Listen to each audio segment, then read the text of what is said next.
નમસ્કાર મારા વહાલા ગુજરાતી મિત્રો, જાગો જોગી જાગો ચેનલમાં આપનું સ્વાગત છે।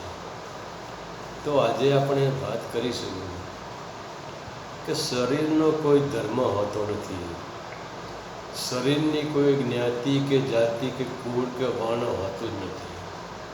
શરીર ફક્ત શરીર જ હોય છે।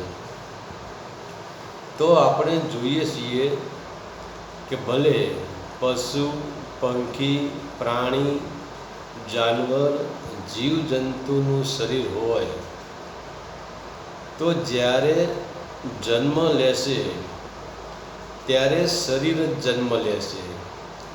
તે શરીર ગાય, ભેંસ, ઘોડો, બકરી કે હાથી હોતો નથી। જન્મની વખતે ફક્ત શરીર જ હોય છે અને જન્મ તો ફક્ત શરીરનો જ થાય છે અને તે શરીરને નામ આપણે આપીએ છીએ। એવી જ રીતે મનુષ્ય જ્યારે જન્મ લેશે ત્યારે ફક્ત શરીર જ જન્મ લેશે, કેમ કે શરીર એ હિન્દુ નથી, શરીર મુસ્લિમ નથી, શરીર શીખ નથી, શરીર ઈસાઈ નથી, શરીર જૈન નથી। તો કોઈ પણ શરીરની જ્ઞાતિ, જાતિ, વર્ણ, કોમ કે ધર્મ હોતો નથી। આનો અહીંયા આપણે જ શરીરનું વિભાજન કરીએ છીએ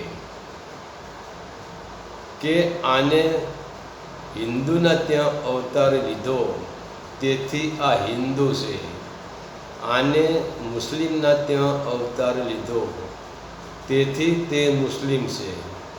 પરંતુ પરમાત્માના દરબારમાં હિન્દુ કે મુસ્લિમ કે શીખ કે ઈસાઈ એવું કોઈ નામ જ નથી।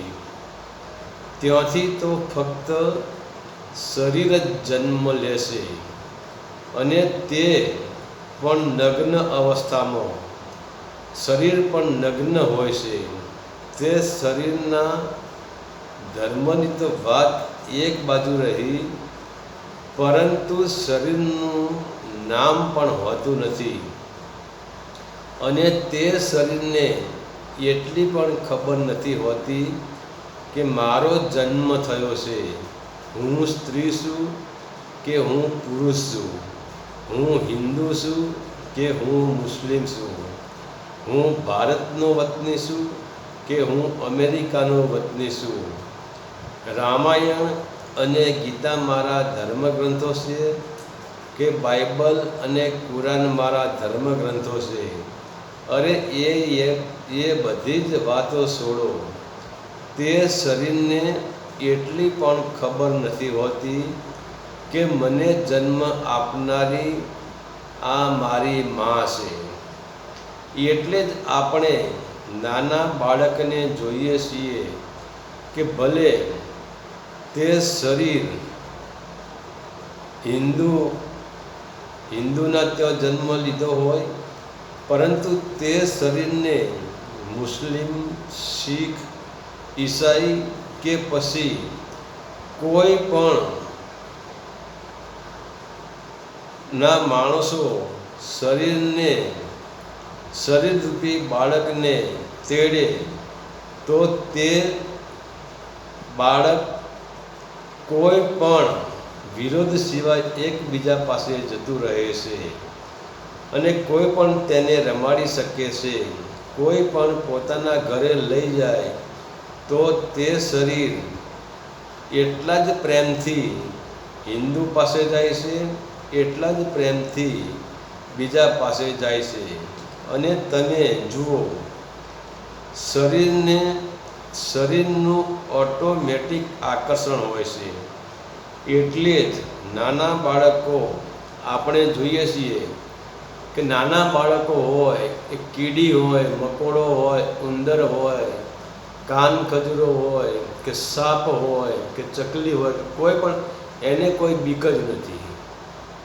શરીરને જોઈ જાય છે, ભલે કીડીનું શરીર જોઈ જાય તો એ શરીર તરફ આકર્ષાય છે, કીડીને પકડવા દોડશે, મકોડાને પકડવા દોડશે, માખને પકડવા દોડશે. એ શરીરને ખબર જ નથી આ સાપ છે, આ કીડી છે, આ મકોડો છે, આ ઉંદર છે, આ સસુંદર છે, એ શું છે. એને શરીરનું જ આકર્ષણ હોય છે, એથી તે પકડવા દોડતું હોય છે. અને એને ખબર નહીં આ મકોડાને મોઢામાં ગાળાય કે ન ગાળાય, એ પણ મકોડાને પણ મોઢામાં ગાળી દે છે. આનું કારણ શું કે શરીરનું આકર્ષણ હોય છે. તો સાપને પણ તે પકડવાની કોશિશ કરે છે. તો શરીરને કોઈ પણ ધર્મનું, કોઈ પણ સંપ્રદાયનું બંધન હોતું નથી, પરંતુ એ જ શરીર જેમ જેમ વિકસિત થતું જાય છે તેમ તેમ સમાજ તે શરીરને બાંધે છે અને કહે છે કે તારું નામ અર્જુન છે, તું પોતે હિન્દુ છે, તારો જન્મ હિન્દુમાં થયો છે, તું ભારતનો નાગરિક છે.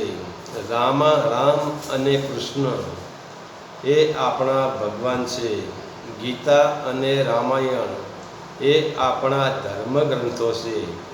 અને પછી તે શરીર ધીરે ધીરે અમનમાંથી મનમાં આવી જાય છે.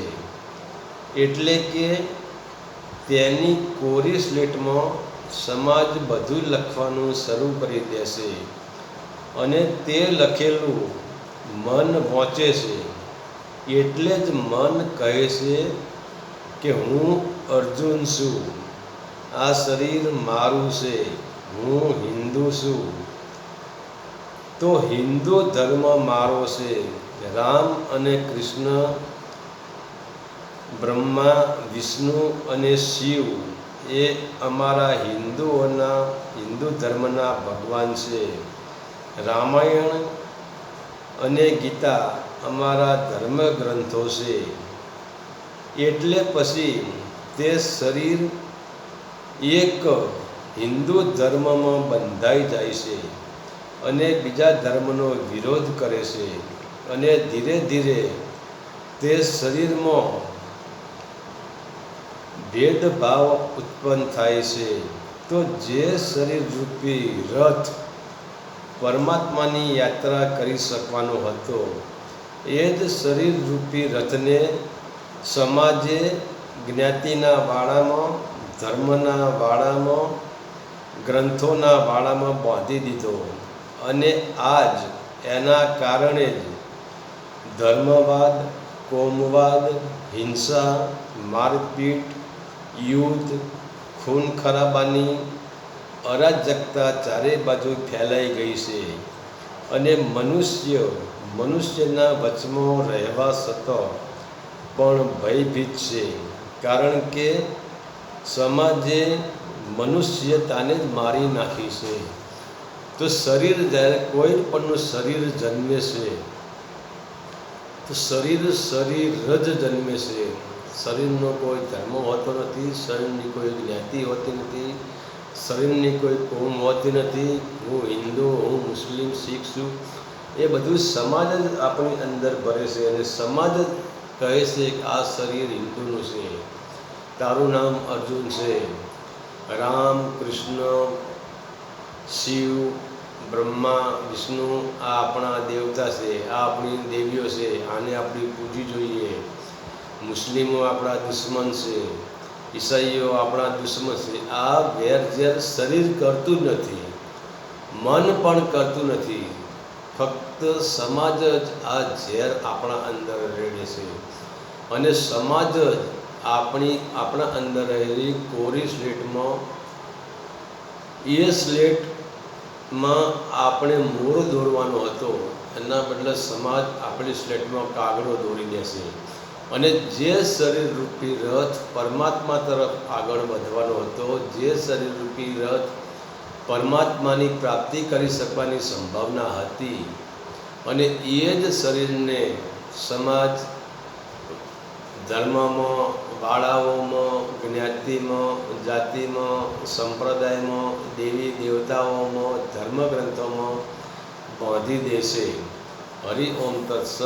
આદેશના પ્રણામ.